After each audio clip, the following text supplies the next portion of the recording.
तो आपको पक्का मकान मोदी जी के माध्यम से जोरदार अभिनंदन करो। उसी प्रकार से घर में गैस का चूल्हा नहीं तो गैस का चूल्हा आपको मिलेगा। खेत में काम करने जाओ तो मध्य प्रदेश सरकार हर खेत तक पानी पहुंचाने जा रही है। जोरदार अभिनंदन करो माननीय मोदी जी के माध्यम से। विश्व के पहले नदी जोड़ो अभियान के आधार पर मध्य प्रदेश उस स्थान को हासिल कर रहा है जहां आपका भविष्य और स्वर्णिम रूप से आगे बढ़ेगा। आज अब स्कूल चलो अभियान के माध्यम से मैं आपको शुभकामना दे रहा हूं। तो ये जो सीएम राज स्कूल है इनका नाम बदलने की इच्छा है। हमने कहा भगवान कृष्ण ने शिक्षा कहाँ ग्रहण की? सांदीपनि आश्रम में। तो हमारे इन सीएम राज स्कूल का नाम भी सांदीपनि के नाम पे होना चाहिए। होना चाहिए कि नहीं होना चाहिए? तो हम सब अपने सांदीपनि महाराज के नाम पर सीएम राज स्कूल के बजाय सांदीपनि स्कूल के नाम पर उसको प्रदेश भर में जाने जाएंगे। जोरदार अभिनंदन करो।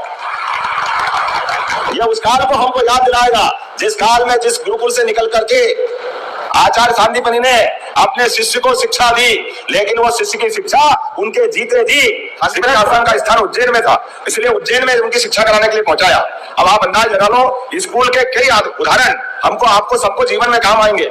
मित्रता का उदाहरण, भगवान कृष्ण की सुदामा से मित्रता हुई स्कूल में अर्थात सांदीपनि आश्रम के गुरुकुल में, जिसको जीवन भर नहीं भूले। ये आपके लिए भी पाठ है कि आप अपने अपने स्कूल में जिनसे मित्रता करो, जिनसे दोस्ती करो, अपने जीवन में गांठ बांध लो। आज नहीं तो कल ये जितनी हमारी उम्र है परमात्मा की दया से ये सारे हमारे स्कूल के मित्रों से हमारी आत्मीयता बनना चाहिए। आप तो बच्चों भाग्यशाली हो, मैं भी उसी तरह का हूँ। मुझे मालूम आज के प्राइवेट स्कूल बहुत उन्नत है, उनकी बहुत अच्छी गुणवत्ता और पता नहीं क्या, लेकिन सरकारी स्कूल से भी कोई कम नहीं पड़ता है। मेरी भी शिक्षा दीक्षा प्राइमरी स्कूल सरकारी, मिडिल स्कूल सरकारी, हायर सेकेंडरी स्कूल सरकारी, बल्कि हमारे सरकारी स्कूल में तो अपने को एजुकेशन का भी सिस्टम नहीं था। जब साइंस कॉलेज में आया तो पहली बार को एजुकेशन लड़के लड़की साथ में हम कॉलेज में उस दौर में पढ़ करके निकले, लेकिन सरकारी स्कूल के पढ़ने के बाद भी कोई बच्चे की प्रतिभा में फर्क नहीं पड़ता है। ये उदाहरण हमारे जैसे कई लोगों के, यशस्वी प्रधानमंत्री का अभिनंदन करो श्रीमान नरेंद्र मोदी जी का, जोरदार ताली बजाकर। दुनिया के सबसे अच्छे नेताओं में से अगर कोई सर्वमान्य नेता है वो विश्वमान्य नेता है श्रीमान नरेंद्र मोदी जी। हमें इस बात का गर्व है। और जब उनकी बात करते हैं तो नरेंद्र मोदी जी भी गरीबी में, अभावों में, कष्टों में और सरकारी स्कूल और स्कूल चलते चलते उन्होंने भी चाय की दुकान पे काम करते करते अपनी शिक्षा दीक्षा जारी रखी। ये हमारे लिए उदाहरण है। जब हम अपना भविष्य चढ़ने की तरफ आगे बढ़ेंगे तो भविष्य में अपने पैर जो आगे बढ़ते जाएंगे उनके लिए आप अपने लक्ष्य तय करिए जो जिस दिशा में पढ़ना चाहे। हमको नरेंद्र मोदी जी की तरह अब्दुल कलाम, हमको मालूम है उनका जीवन कितने कष्टों से निकला है, लेकिन मिसाइल मैन बन करके, और एक नहीं हजारों उदाहरण है। डॉक्टर राजेंद्र प्रसाद बिहार से निकल करके देश के राष्ट्रपति तक बने, लेकिन लाल बहादुर शास्त्री, ऐसे कई नाम है जिनके नामों की लंबी लाइन है, लेकिन अपने जीवन से सभी अभावों को परास्त करते हुए जिन्होंने अपने जीवन के लक्ष्य को प्राप्त किया।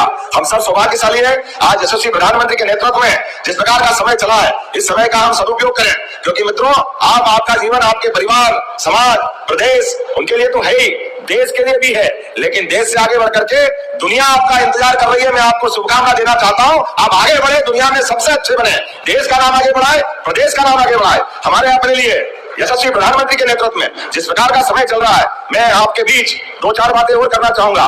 यशस्वी हमारे उद्योग मंत्री ने कहा, श्रीमान चेतन कश्यप जी के लिए जोरदार अभिनंदन करें। चेतन कश्यप जी के लिए, चेतन कश्यप जी ने कहा है कि उद्योगों का माहौल जो मध्य प्रदेश में बना है कितना अच्छा लगता है। जब उद्योगों की बात हो तो एक साथ पिछले पूरे साल उज्जैन, जबलपुर, ग्वालियर, सागर, रीवा, नर्मदापुरम, शहडोल संभाग के केंद्र पर इन्वेस्टर समिट अर्थात उद्योग लगाने के लिए पूरे देश और प्रदेश के लोग उन संभागों में आए और दिन भर अलग अलग बातों को समझते हुए वहां उद्योग लगाने की संभावना देखी। और मुझे इस बात की प्रसन्नता है, संभाग स्तर पे होने वाली हमारी इन्वेस्टर समिट के आधार पर आज 60% से ज्यादा लोगों ने अपने उद्योग लगाने की दिशा में काफी आगे कदम बढ़ा दिए। जोरदार अभिनंदन करो अपने उद्योगपतियों का। मध्य प्रदेश ने अपनी एक साख बनाई है, समय सीमा के अंदर हमने अपने उद्योगपतियों के लिए भूमि उपलब्ध कराना और बेरोजगार के लिए रोजगार उपलब्ध कराना और दोनों को मिला करके प्रदेश को आर्थिक रूप से सशक्त बनाना, इस निर्णय में हम आगे चल रहे हैं। इसलिए जब भोपाल में ग्लोबल इन्वेस्टर समिट हुई तो पहली बार हुई, लोग बड़े आश्चर्य में थे, भोपाल में आज तक कभी हुई नहीं। 1956 में बना भोपाल, कितना आश्चर्य लगता है, लेकिन उद्योग की दृष्टि से ये बड़ी शून्य था, रिक्त स्थान था, खाली स्थान था। हमने कहा कोई बात नहीं, हमारी ग्लोबल इन्वेस्टर समिट भोपाल में होगी। लोगों ने कहा कहां कराओगे, रुकने की जगह नहीं है, इतनी होटल नहीं है, ठहरने का क्या करेंगे। हमने कहा हम उद्योगपति को बुला रहे हैं और उद्योगपति इन्वेस्टमेंट करने आते हैं तो जंगल में भी होटल नहीं होते, वो टेंट तंबू कैंप पे ठहर जाएंगे, लेकिन उनका इंतजाम भोपाल में ही किया जाएगा। मुझे इस बात की प्रसन्नता है, टेंट सिटी में भी उद्योगपति रहे, लेकिन जोरदार अभिनंदन करो। भोपाल जैसी इन्वेस्टर समिट कभी नहीं हुई जैसे उन्हें देखी है।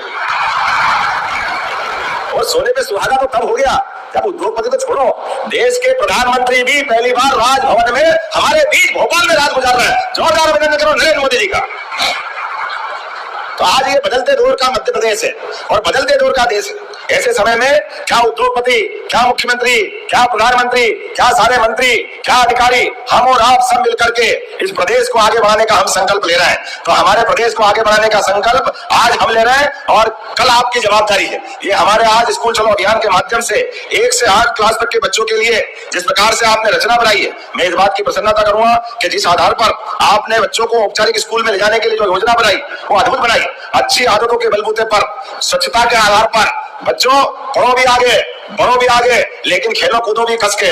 जब शरीर मजबूत रहेगा, बलशाली होगा, तो अपने सपनों का आगे का भविष्य भी सच होगा। इसमें कोई अंतर नहीं है। हमारे लिए आज के इस अवसर पर शिक्षा की समग्र व्यवस्थाओं के लिए हमने अलग अलग प्रकार की बहुत सारी योजना बनाई है। मुझे इस बात की प्रसन्नता है कि आज जब मैं यहाँ बात कर रहा हूँ तो इसके क्रम भी बनाए हैं। 1 से 8 तक की पहली बार हमारे यहाँ बाल सभाओं का लगातार आयोजन इस गतिविधि का हिस्सा बनेगा। स्कूल छात्रों में नामांकन 2 अप्रैल को भविष्य से भेंट। क्या कल्पना दी आपने, आप अपना भविष्य कहां ले जाना चाहते हो, इसके बारे में कल्पना भी स्कूल में मिलेगी। आप सौभाग्यशाली हो, हमारे टाइम तो नहीं मिली थी, हमको जो बना कर लिया हमने, लेकिन आज आपका भाग्य। जोरदार अभिनंदन करो भविष्य के लिए भी। किस प्रकार से क्या क्या संभावना हो सकती है, इसके बारे में आपसे चर्चा की जाएगी। 3 अप्रैल को सांस्कृतिक गतिविधियों के आधार पर हमारे गौरवशाली अतीत और खेल गतिविधियों को प्रोत्साहन दिया जाएगा। मुझे इस बात की भी प्रसन्नता है कि आज आप स्कूल में आ गए, अच्छी बात है, लेकिन किसी कारण से जिनने स्कूल छोड़ दिया उनको भी जोड़ने का अभियान स्कूल शिक्षा विभाग बना रहा है। जोरदार अभिनंदन करो। 4 अप्रैल को उनको पुनः स्कूल लाने के लिए फिर प्रेरित करने का अभियान चलेगा। मैं बधाई देना चाह रहा हूँ आप सब खिलाड़ियों को भी, जिनने अपने खेल के माध्यम से अलग अलग पुरस्कार जीते हैं। आज उनका भी सम्मान का कार्यक्रम है। जोरदार अभिनंदन करो प्रतिभावान खिलाड़ियों के लिए भी। आज शिक्षा का पोर्टल 3 का शुभारंभ हो रहा है। यह पोर्टल छात्रों, अभिभावकों, शिक्षकों, प्रिंसिपल और शिक्षा अधिकारियों के बीच समन्वय का काम करेगा। मैं भी यहाँ थोड़ी देर पहले पोर्टल देख रहा था। पूरे प्रदेश के अंदर एडमिशन चालू हो गए। सिंगल क्लिक से मालूम पड़ रहा कहां कहां बच्चों ने एडमिशन लिए। सही बात है, तो उसको क्यों लैपटॉप नहीं देना चाहिए, उसको भी लैपटॉप देना चाहिए। बल्कि हमने तो और आगे बढ़े, क्या हमने तो बच्चों के लिए स्कूटी देने का भी, जो अच्छे बच्चे पढ़ के निकले, जिन्हें टॉप किया स्कूलों में, उनको ई स्कूटी किसको कहते हैं, आप में से भी जो स्कूल में टॉप आएगा आगे 12th में, तो आपको भी भविष्य में स्कूटी मिलेगी। हम ये स्कूटी योजना के अंतर्गत 7,832 विद्यार्थियों को निःशुल्क स्कूटी देने का काम किया। जोरदार अभिनंदन करो उन सारे बच्चों के लिए।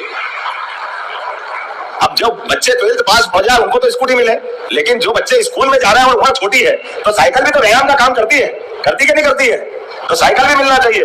तो 4,75,000 विद्यार्थियों को साइकिल दी गई। जोरदार अभिनंदन करें ऐसे बच्चों के जिनके स्कूल से दूरी है और आने जाने की कठिनाइयां है, तो इनको इनने साइकिल देने का काम किया है। मैं इस बात के लिए विभाग को बधाई देना चाहूंगा। हमारे स्कूल चालू हो जाते थे और किताब काफी बाद में मिलती थी, जब तक बाजार से खरीद लेना पड़ता था। लोग कहते थे भैया हमने डबल का ले जाए, तो रद्दी की दुकान पे ले जाना पड़ती थी। चिंता मत करो बच्चों, इस साल स्कूल प्रारंभ होने के साथ ही आपको किताब कापी दी जा रही है। जोरदार अभिनंदन करो, डबल खर्चा नहीं करना पड़ेगा। 2024-25 के लिए 85 लाख से अधिक, अब 1 करोड़ में 15 लाख घट रहा है। किसको कहते हैं 85 लाख? 85 लाख विद्यार्थियों को स्कूल में कापी किताब देने का काम किया। जोरदार अभिनंदन करो हमारे अपने बच्चों के लिए।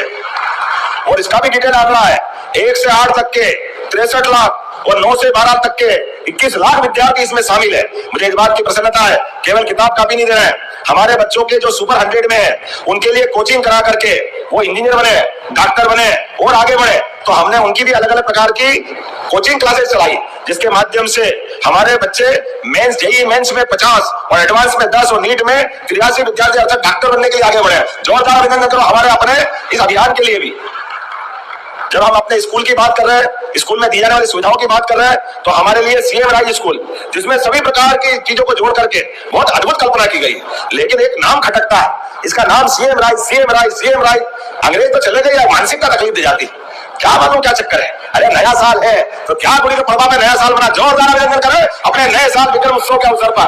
2082 सिद्धार्थ नाम का संवत्सर, जब नया साल आप मनाओ तो आपके साथ प्रकृति भी मनाते रहना चाहिए। ये बसंत ऋतु का मौसम इसी का आनंद देता है। जब हमारे यहाँ होली का पर्व होता है, जब त्योहार का मौसम आता है, जब फसल कटने की तरफ आगे बढ़ती है तो आमदनी भी आती है। रंगों के त्योहार के साथ, नए साल के साथ, शिला सप्तमी, दशा माता, सारे त्योहार अभी मनते हैं। इन त्योहारों के साथ वर्ष का प्रारंभ होता है। इसलिए विक्रम संवत 2082 अर्थात इसका नाम भी हमने सिद्धार्थ नाम पे किया। हमारे को मालूम पड़ा है सिद्धार्थ नाम पे उनका नाम किया गया है। अरे कितना अच्छा लगता है। हमारे नए साल किसी के जन्म, किसी की मृत्यु से प्रारंभ नहीं होते।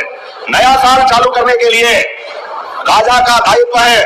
अगर वो नया साल चालू करे तो उसकी पूरी प्रजा, पूरे उसके भूभाग पर किसी पे 1 रुपया का कर्जा नहीं होना चाहिए।